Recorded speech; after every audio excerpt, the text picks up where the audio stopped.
ان سے سیکھو وہ جس کی عید والے دن جس کے شوہر شہید ہو جاتا ہے اور بیوی شوہر کی لاش کے سامنے کہتی ہے عیدکم فی الجنہ، تمہاری عید جنت میں ہوگی۔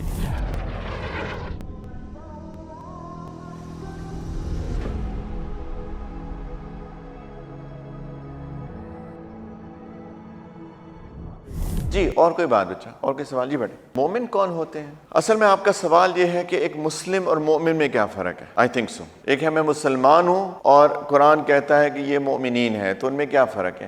اس کے اندر تین طرح سے اس کو ڈیفائن کیا گیا ہے، اس ڈفرینسیشن کو۔ ایک تو یہ ہے اس میں کوئی فرق نہیں ہے، مسلمان تبھی ہوتا ہے جب اس کے دل میں ایمان ہوتا ہے، تو وہ ایک ہی بات ہے۔ دوسرا یہ ہے کہ اسلام جو ہے وہ آؤٹ ورڈ ہے اور ایمان جو ہے وہ ان ورڈ ہے۔ میرے دل میں جو ہے میرے ایمان وہ آپ دیکھ نہیں رہے، لیکن اگر میں نماز پڑھوں گا تو آپ دیکھ رہے ہیں۔ تو اسلام آؤٹ ورڈ ہے، ایمان ان ورڈ ہے۔ اور ایک اس کے اندر ڈفرینسیشن ہے جو اصل میں آپ بات کر رہے ہیں کہ اسلام جب انسان مسلمان ہوتا ہے، جب وہ شروع کرتا ہے سفر کو تو وہ مسلم ہوتا ہے، لیکن جب وہ سیکھتا جاتا ہے، عمل کرتا جاتا ہے، تو ایک وقت آتا ہے جب وہ ایک پرفیکشن کی سٹیج کو پہنچ جاتا ہے، اس پرفیکشن کو مومن کہتے ہیں۔ تو مومن کی صفات تو قرآن نے بتائی ہوئی ہیں نا ساری، تو وہ ہم اس قرآن کو مطالعہ کریں۔ ان ریالٹی جب انسان کا یقین کامل ہو جاتا ہے، قالت الاعراب آمنا، کچھ بدو آئے ہم ایمان لے آئے، قل لم تؤمنوا ولكن قولوا اسلمنا ولما يدخل الايمان في قلوبكم، ان سے کہو کہ صرف مسلمان ہوئے ہیں، ابھی مومن نہیں بنے،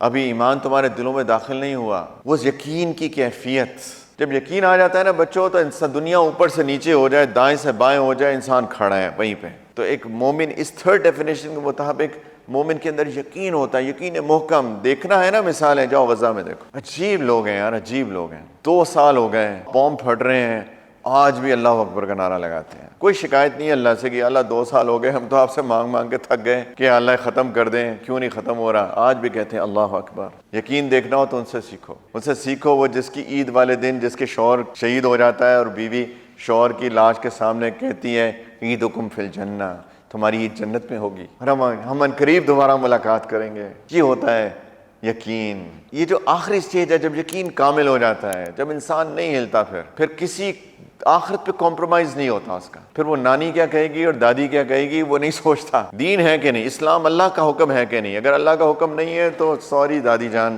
یہ تو نہیں کریں گے نا ہم، کیونکہ اللہ کا حکم نہیں ہے۔ پھر والد صاحب سے بھی کہیں گے اور والدہ سے بھی کہیں گے دیکھیں امی، بہت پیار سے، بہت محبت سے، بہت عزت سے، بہت احترام سے، امی دیکھیں یہ تو دین کی شریعت کے خلاف ہے نا، تو ایسے تو ہمیں نہیں کرنا چاہیے نا، بہت عزت کے ساتھ۔ یہ ہوتا ہے مومن۔ آخری سٹیج جب پرفیکشن اچیو ہو جاتی ہے، اینڈ اٹ ٹیکس ٹائم، اس کی محنت جاری رہنی چاہیے البتہ۔ اور کوئی سوال؟ ان کا سوال یہ ہے کہ معاشرہ ڈیفائن کرتا ہے انسان کو۔ جوانی میں ہم نے بات کی کہ گناہوں سے بچ کے زندگی گزارنی چاہیے۔ جوانی ویسے نہیں ہے پوری زندگی، لیکن آف کورس جوانی میں چونکہ اندر جذبات بہت ہوتے ہیں تو وہ اس کو کنٹرول کر کے رکھنا مشکل کام ہے۔ تو معاشرہ ڈیفائن کرتا ہے، تو ہمارا معاشرہ ایسا ہے کہ وہ گناہوں کی طرف انسان کو لے کے جاتا ہے۔ آپ نے کہا کہ یونیورسٹی کا ماحول ایسا ہے جہاں پہ انسان گناہوں کے اندر پھنس سکتا ہے، تو کیسے بچائیں؟ آپ کی بات اچھی ہے۔ ابھی میں نے ان کو ایک جواب دیا کہ جب ایمان کی اسٹیج آ جاتی ہے نا، پھر طوفان آ جائے، آندھی آ جائے، دنیا ادھر سے ادھر ہو جائے، میں اپنے پرنسپلز پہ قائم ہوں۔ ایک تو یہ کوشش کرنی چاہیے کہ انسان اپنے آپ کو روحانی طور پہ اسٹرانگ کرتا جائے۔ دوسری چیز بہت اہم جو ہے نا بچہ، وہ ہے اچھے دوست۔ میں دبئی میں رہتا ہوں، لوگ کہتے ہیں وہ دبئی میں رہتے ہیں، دبئی تو اس سے زیادہ ایک لبرل ملک کوئی نہیں ہے، تو آپ دبئی میں رہتے ہیں۔ میں کہتا ہوں میرے لیے دبئی پتہ کیا ہے؟ میرے لیے دبئی ہے گھر، میرا انسٹیٹیوٹ اور مسجد۔ یہ میرے لیے دبئی ہے لٹرلی۔ آپ مجھے دن میں کہیں اگر ڈھونڈنا چاہیں تو مجھے آپ یا میرے گھر میں پائیں گے یا مسجد میں پائیں گے اگر نماز کا وقت ہوگا، یا میں انسٹیٹیوٹ میں ہوگا۔ مجھے کوئی چوتھی جگہ نہیں ہو۔ کبھی ضرورت پڑے گی تو بازار جاؤں گا، آف کورس ضرورتیں ہوتی ہیں انسان کی، لیکن آج کل thanks to online shopping, اکثر آن لائن شاپنگ ہو جاتی ہے۔ ہاں، کوئی شیمپو چاہیے آن لائن آرڈر کر دیا، کوئی ٹیشو پیپر کا ڈبہ چاہیے آن لائن آرڈر کر دیا، تو بازار جانے کی اتنی ضرورت نہیں پڑتی ہے۔ تو انسان اپنا ماحول خود بناتا ہے، اسی لیے بہت امپورٹنٹ ہے۔ ہم نے شاید نہیں بات کی، ایک بات کی تھی کہ جہنم والوں سے پوچھا جائے گا کیسے پہنچ کے نماز نہیں پڑھتے، زکوٰۃ نہیں دیتے، مذاق اڑاتے ہیں لوگوں کا۔ ایک اور جگہ ایک بندے کو جہنم میں ڈالا جائے گا، قرآن کہتا ہے، وہ کہے گا یا ویلتا لیتنی لم اتخذ فلانا خلیلا، بربادی ہو میری، کاش میں اس شخص کو اپنا دوست نہ بنایا ہوتا، اس نے مجھے گمراہ کر دیا۔ اس کے بعد کہ مجھے تو ہدایت آ چکی تھی، مجھے پتا تھا کیا ٹھیک ہے کیا غلط ہے، میرے دوست نے مجھے برباد کر دیا. یہ ایک ایسی وش ہوگی جس کا کوئی اس وقت کمپنسیٹ نہیں کر پائیں گے. تو اچھے دوست بنانا. آپ سب اچھے ہیں اس وقت، جو لوگ یہاں بیٹھے ہیں آپ سب اچھے ہیں، اسی لیے تو بیٹھے ہیں، اسی لیے تو سن رہے ہیں. تو ایک ایسا گروپ ہو جو ایک دوسرے کو سپورٹ کرے، ایک دوسرے کو انکریج کرے. والعصر ان الانسان لفی خسر الا الذین آمنوا وعملوا الصالحات. آگے کیا ہے؟ وتواصوا بالحق وتواصوا بالصبر. کہ سب نقصان میں ہے سوائے جو ایمان لائیں، نیک عمل کرے اور ایک دوسرے کو نصیحت کریں حق کی، کہ دیکھو نہیں غیبت نہیں کرنی یار، نماز پڑھی تھی آج، پڑھی تھی، وہ نہیں یار مس ہو گئی، سوتا رہ گیا یار، قضا پڑھ لینا، اب دیکھو کوشش کرنا کل الارم لگا لینا، ایسا نہ ہو مس ہو جائے. مسجد جا رہے ہیں، میرا دوست نہیں ہے یار، کدھر ہو، فون کیا نظر نہیں آیا یار مسجد میں، او یار بس سستی ہو گئی یار، کم آن نماز پہ آیا کرو. یہ ہے اچھے دوست. حق بات کی نصیحت کرتے رہنا. وتواصوا بالصبر. صبر بھی ثابت قدمی کو کہتے ہیں اصل میں عربی میں، کہ ایک دوسرے کو ثابت قدم رہنا. دیکھو گر نہ جانا یار، ایسا نہ ہو کہ گناہوں میں پڑ جاؤ، کسی کو دیکھو گناہوں میں پڑتے ہوئے اس کو اٹھا لو، نکال لو. یہ اللہ تعالیٰ فرمانے یہ کامیاب لوگ ہوں گے، باقی سب نقصان میں. Everybody else is losing out. تو اپنا ماحول بناؤ بچہ. سارا دنیا تو نہیں بدل سکتے نا، لیکن اپنا ماحول آپ بنا سکتے ہیں. You can choose your friends. آپ اپنے دوستوں کو چوز کر سکتے ہیں کہ میرے دوست کون ہو. یہ تو آپ کی چوائس ہے، ٹھیک ہے نا. ایک آخری سوال جس کا میں 1 منٹ میں جواب دوں گا انشاءاللہ. سوال ان کا یہ ہے کہ ہم اخلاقیات پہ کیوں نہیں محنت کر رہے، اور اخلاقیات کا سب سے میجر سورس تو نبی کریم علیہ السلام کی زندگی ہے، ہم ان کی زندگی کا مطالعہ کیوں نہیں کر رہے ہیں؟ یہ سوال تو ہم سب کو اپنے آپ سے پوچھنا چاہیے سیریسلی. دیکھیں ہم لوگ بہت آسانی سے بلیم کر سکتے ہیں.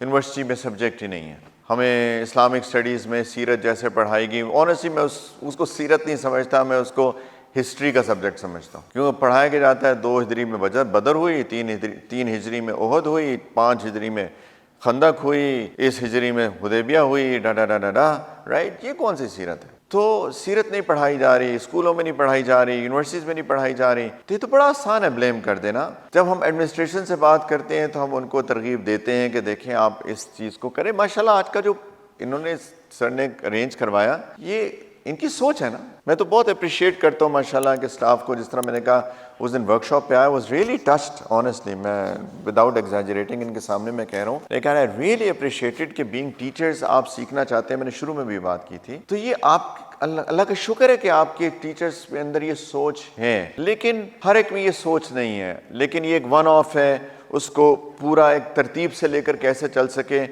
یہ سر آپ کے لیے ہم سوچ چھوڑتے ہیں. ایک سوچ کہ اس کو ایک باقاعدہ ترتیب سے کیسے لے کے جایا جا سکتا ہے. اور بچے کی بات ٹھیک ہے، ایک ون آف ہونا فائدہ دیتا ہے، لیکن جب ایک آرگنائزڈ، وہی بات بچہ کہہ رہا تھا کہ میں آج کی زندگی آج کی جی رہا ہوں، ایسے نہیں ہوتا. مجھے ایک اسٹریٹجی بنانی ہے کہ میں ان بچوں کے اندر سیرت کو کس طریقے سے ڈال سکتا ہوں. تو ہونا چاہیے یس، لیکن اگین جو چیز میرے کنٹرول میں نہیں ہے اس کو میں کچھ نہیں کر سکتا.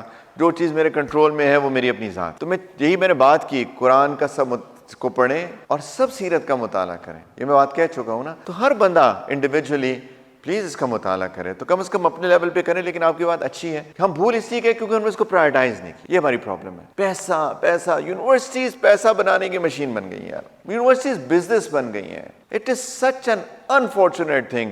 ہم نے شروع میں بات کی، اس لیے ہم نے، یہاں پہ ایک بچی بیٹھی ہوئی تھی، اس لیے ہم نے چوز کر لیا because there was no other option. کچھ لوگ کہتے ہیں because it is some thing that is in right scope ہے. اس کا یہ مطلب ہوا کہ ہم نے اپنی ڈگری کو علم حاصل کرنے کے لیے نہیں چوز کیا، ہم نے پیسہ بنانے کے لیے اس ڈگری کو چوز کیا. واٹ اے پٹی. اسی لیے تو ہم ریسرچ اورینٹڈ کیوں نہیں ہیں. نیو ٹیک سے اتنے بڑے ریسرچرز پیدا ہو رہے ہیں، اس لیے کیونکہ ہم نے اس کو پیسہ بنانے کے لیے ڈگری استعمال کی. This is honestly, this is sorry to use this word but نہیں کرنا چاہتا. This is such a bad thing. علم حاصل کرنے کے لیے پڑھا جاتا ہے، پیسہ کمانے کے لیے نہیں پڑھا جاتا. تو ہر چیز سے پیسہ پیسہ پیسہ پیسہ پیسہ. یونیورسٹیز نے بھی پیسے بنانے ہیں، بچوں نے بھی پیسے کمانے ہیں. تو سیرت کہاں سے آئی یار بیچ میں؟ بیچاری کیا کہوں، بیچاری ہو گئی نا سیرت. ہم نے اس کو اتنی لو پرائرٹی دے دی. اگر پرائرٹی ہوتی تو سب سے پہلے سیرت ہوتی. اگر ہمارے بزنس کورسز ہوتے تو اس کے اندر ایک کورس ہوتا، سیرہ لیڈرشپ، لرننگ لیڈرشپ تھرو سیرہ. ہم سب کو پڑھایا جاتا کہ آپ سارے انجینئرنگ کر رہے ہیں، بعد میں آف کورس جاب کرو گے، پیسے کماؤ گے.